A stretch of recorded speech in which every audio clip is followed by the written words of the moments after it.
For example common type ఏమిటంటే contamination obsession అంటాం.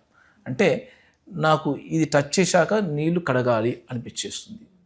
ఎందుకు అంటే ఏదో క్లీన్ కావాలి, ఒక క్లీన్నెస్ అబ్సెషను, ఒక కంటామినేషన్ అంటే దీంట్లో మురికి ఎక్కడ అంటిందో, జర్మ్స్ ఎక్కడ వస్తాయో, ఏదైనా ఇన్ఫెక్షన్ వస్తుందా అన్న దాంతో వీళ్ళు సఫరింగ్. ఎక్కువ టైము వాషింగ్కి ఎక్కువగా కంపల్షన్స్ అనేవి వాషింగ్ లాగా వస్తాయి. సో తుడవడము, క్లీన్ చేయడము, సబ్బుని ఎక్కువగా యూజ్ చేయడము, వాటర్ని ఎక్కువగా యూజ్ చేయడము. సో బాత్రూమ్ని వెళ్తే ఒక పావు గంట, అరగంట, గంట లేనిది బయటికి రాడు సార్ మన అబ్బాయి అన్న విధంగా కంప్లైంట్స్తో చెప్తుంటారు.